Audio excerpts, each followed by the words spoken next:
बहनों के साथ बलात्कार की घटनाओं में राजस्थान 1 नंबर पर अशोक गहलोत ने पहुंचा दिया।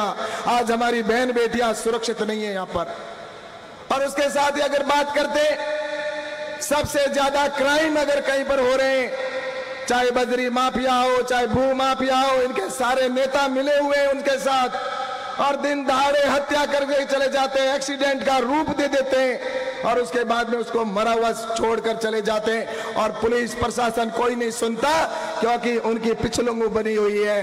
ट्रांसफर कर दी और वो अपने जिला में चले गए। आज स्कूल है, हाई सेकेंडरी स्कूलों में हमारे बच्चों के साथ में कैसा मजाक होता है।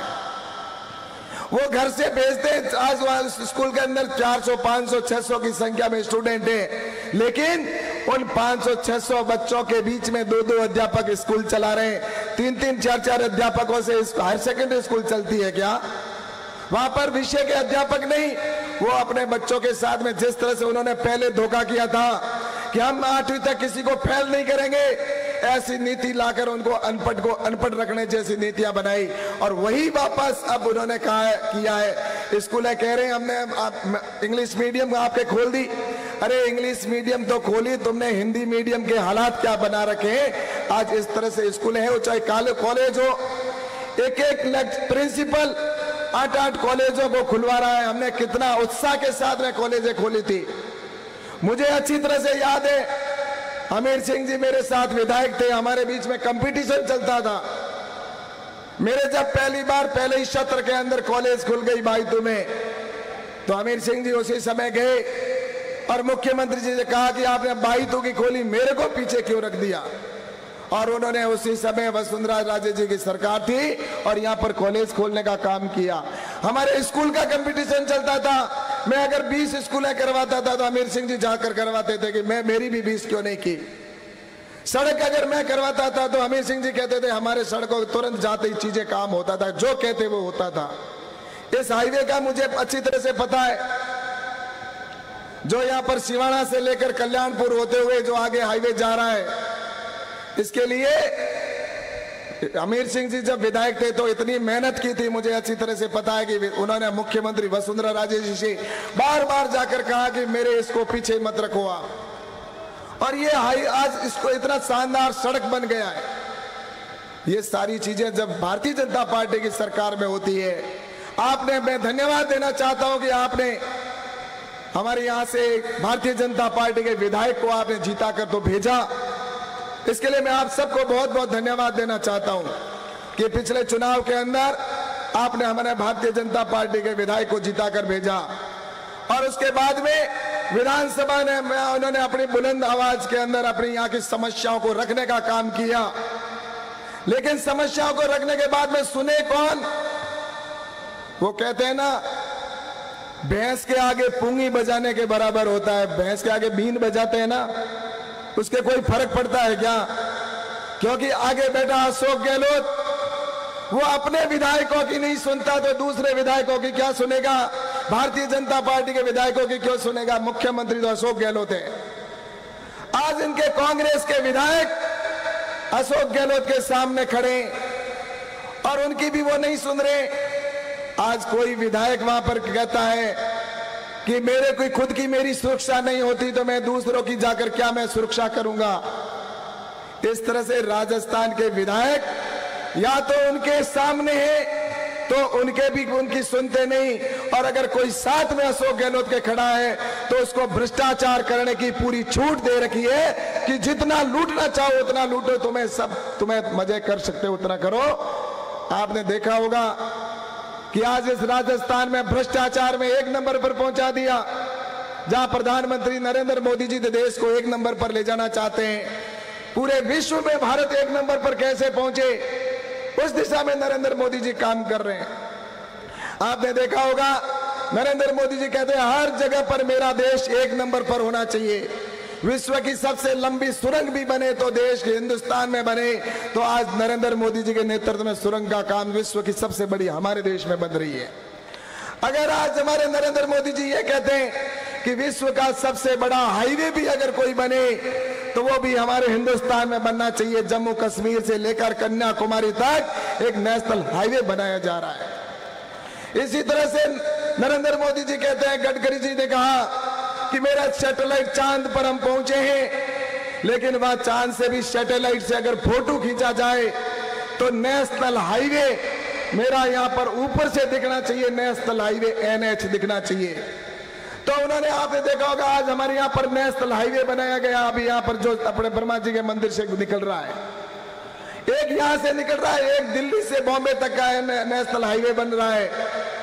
उसको अगर सीधा अभी आने वाले समय में DPR पे काम चल रहा है और वो दौसा जयपुर होते हुए पाली और जोधपुर के बीच में उसे होते हुए इस हाईवे से लाकर सीधा नेशनल हाईवे मिला दिया जाएगा, तो सैटेलाइट से वो H दिखेगा।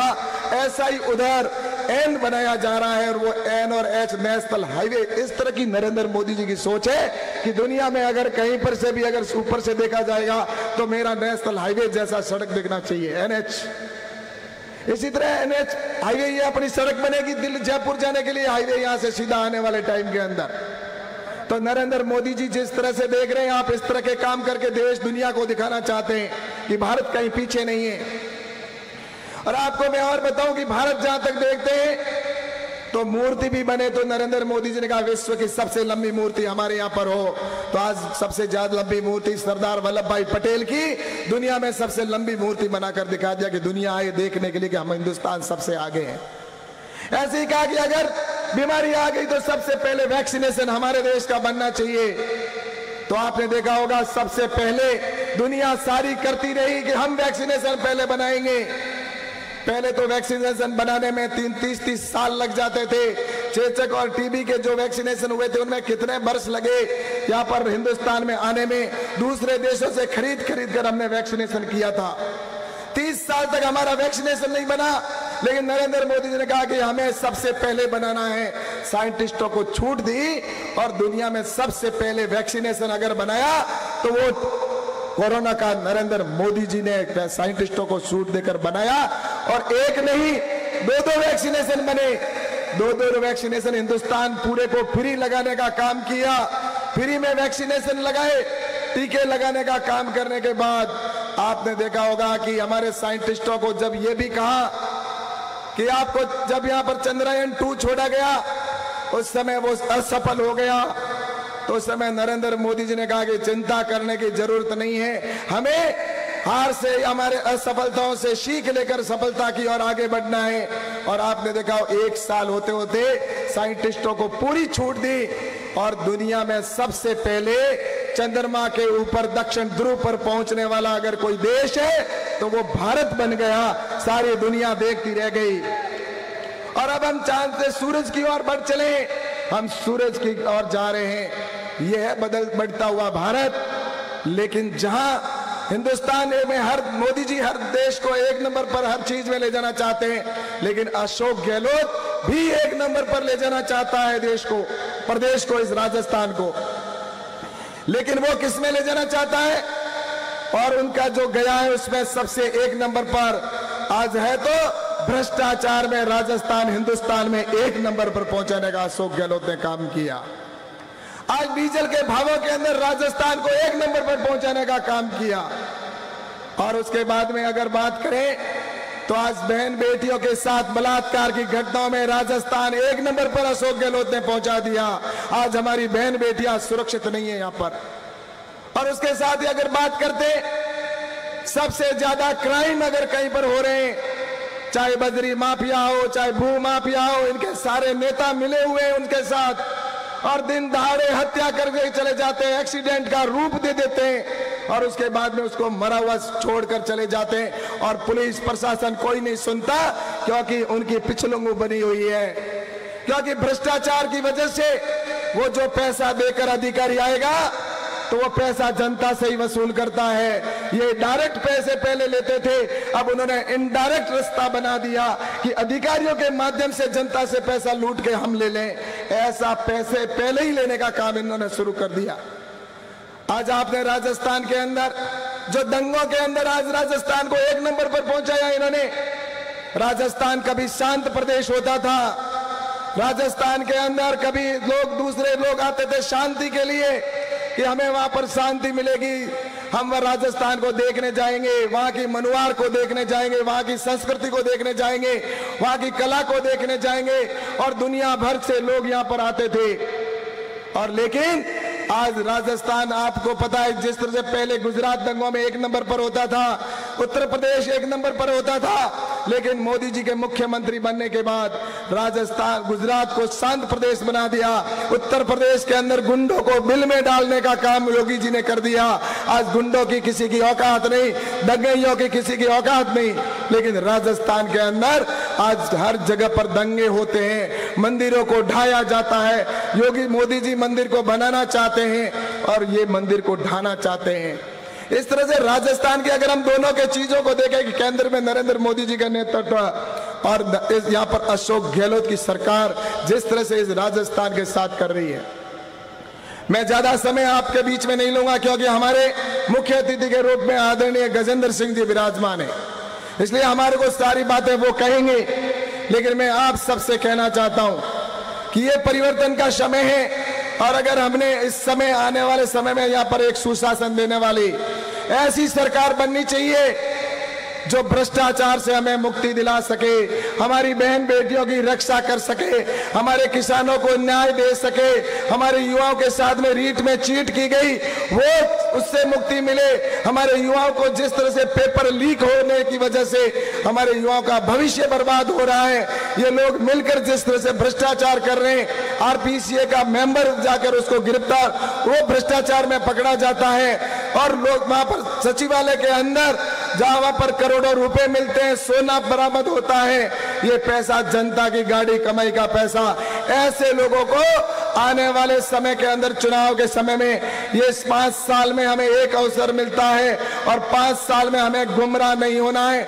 इन्होंने हमें कितने सालों तक गुमराह किया है, ये झूठ बोल बोल कर सत्ता में आए हैं, और इस बात को लेकर मैं आपसे ये कहना चाहता हूं कि अब हमें गुमराह होने की जरूरत नहीं है। और इसलिए आप सभी से एक बात कहकर मैं पूरी करूंगा।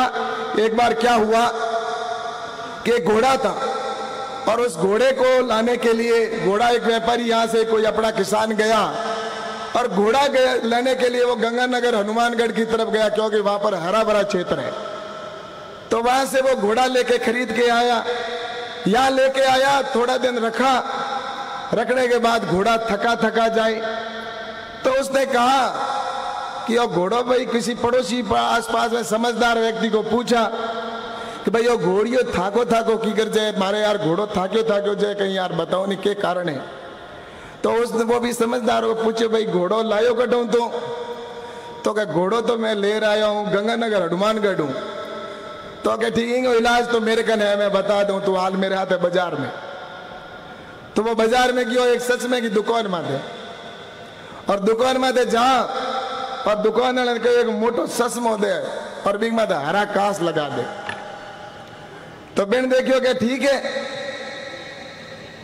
तो बेन पूछ लिया भाई कि हरा, बेन के हरे कांस लगे हूं क्या करो, तो क्या तने ठाक हो नहीं, कांग्रेस वाला 60 साल तक आपने डपोल बनान, हरा चश्मा लगा लगा ना सरकार बनाता गया, आप एक घोड़ी डपोल को बने नहीं के, आप चश्मो लगाओ, इन्हें हरो हरो दी बैठ बैठ ठोगी ना मातो जी, वही काम उसने किया। थोड़े दिन में घोड़ो लौटो पाचो पहला हो जड़ो जड़ हो गयो।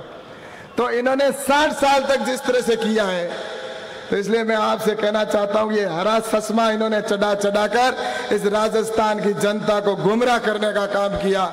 लेकिन अब ये राजस्थान की जनता गुमराह होने वाली नहीं है, और हमें परिवर्तन करना है। और ये परिवर्तन यहाँ बाढ़ सिवाना में मत करना, आप सिवाना में तो हमारे वापस भारतीय जनता पार्टी के विधायक को आपने जैसे जीता कर भेजा है, वैसे इससे भी ज्यादा वोटों से जीता कर भेजेंगे।